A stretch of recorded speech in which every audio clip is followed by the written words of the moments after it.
Let's get back to the Connor Happer Show on 1620 The Zone. Here comes the clown.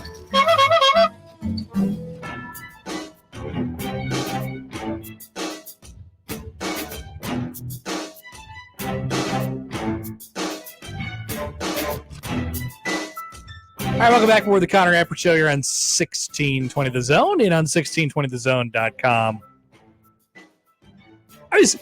The topic of this NCAA football, the college football video game, I always feel weird talking about it. Like, how in depth do we go about this? I realize everybody, or I shouldn't say everybody, people are excited for it, but like, how much do you want us to talk about it on a daily basis? Because we got a lot more new information today from a bunch of basically content creators / a few journalists who played the game last week, and they have now put out their thoughts because the embargo has been lifted. But I also feel very weird talking about it because it's a friggin' video game.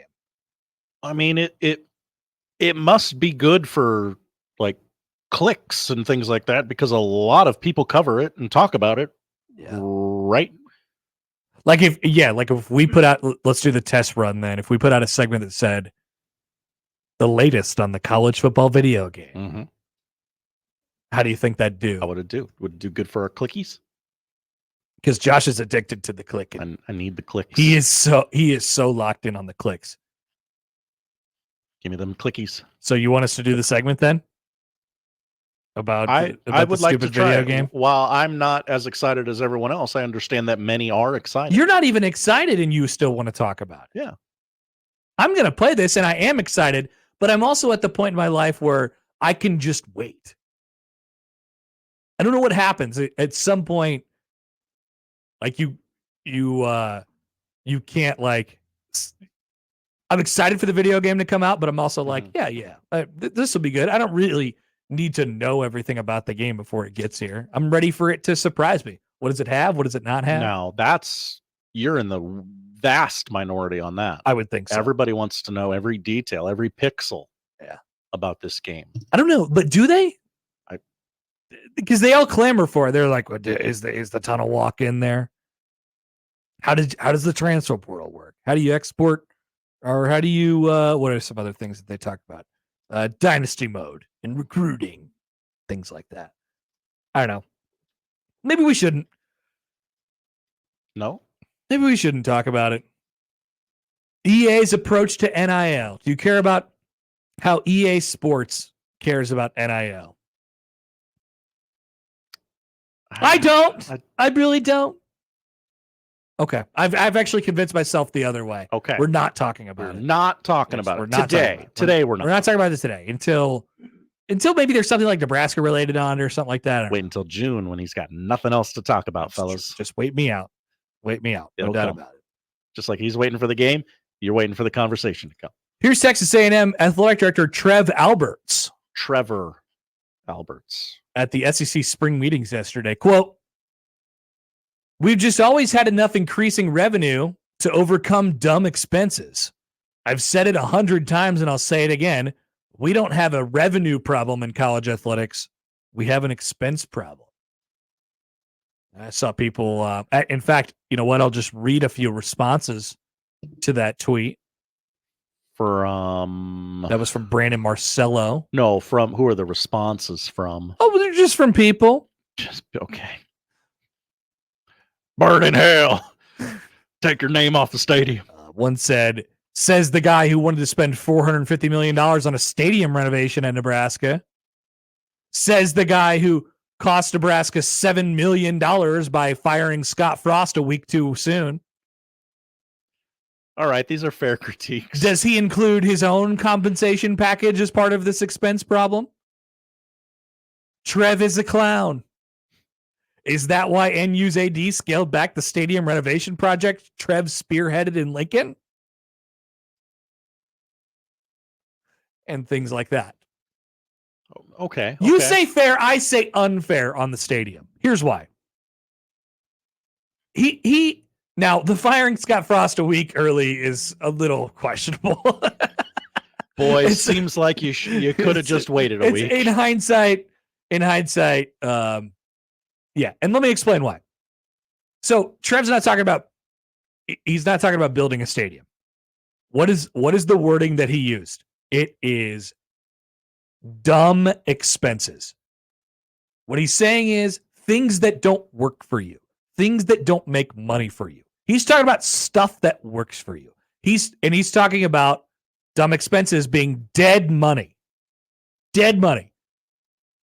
So let me give you some examples. People who work in athletic departments who have had jobs out of the fact that they've always had jobs. Something that's happening a lot at Texas A&M. I think Trev found when he got there. And then he fired like 20 people, like immediately. You know?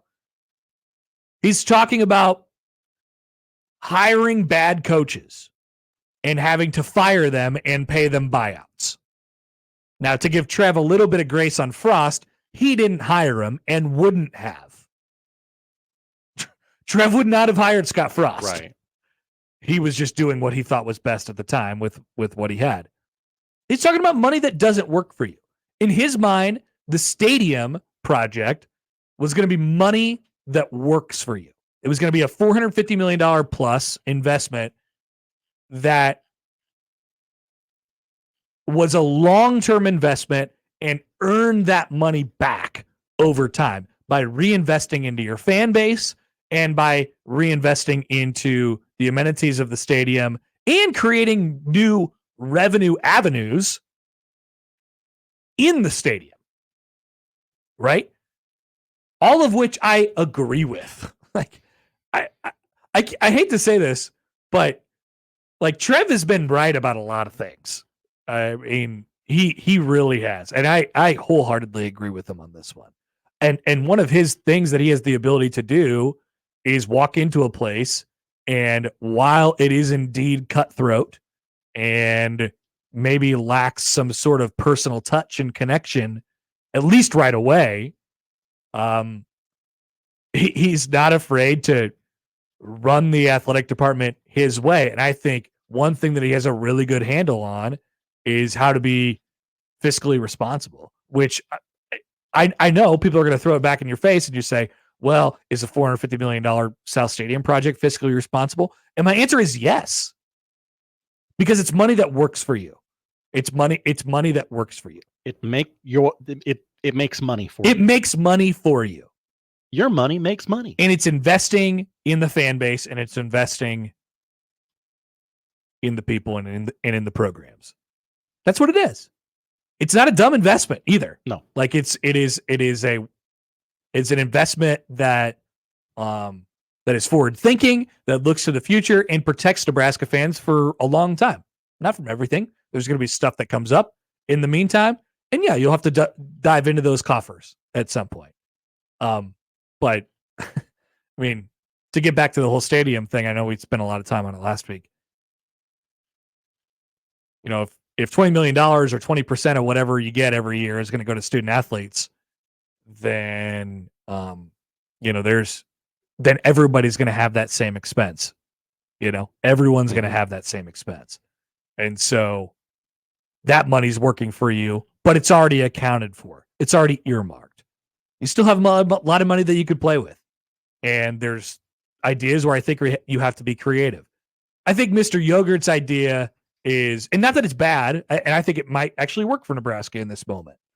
Mr. Yogurt's idea is to be a servant to coaches.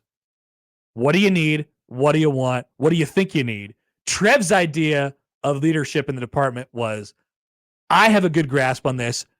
I know what you want, and let's work together to figure out a good plan. I don't know which way is better. Right. I guess we'll find out. We'll find out. Mr. Yogurt says, how can I help you win games? Yes. Winning games will attract fans and dollars, and we'll make money that way. Mr. Trevor basically is flipping it over in the opposite way. All right, quick timeout. We'll come back. More next on 1620 The Zone. Mornings with Sharp and Handley. This is something that I've been very cognizant of living in Omaha. Because I think Nebraska athletics, whether it be trying to gain new ticket holders, new donors, new interest, yes, winning matters, is they need to be better in this town, like more visible. Mornings with Sharp and Hanley. Weekdays 6 to 10 on 1620 The Zone.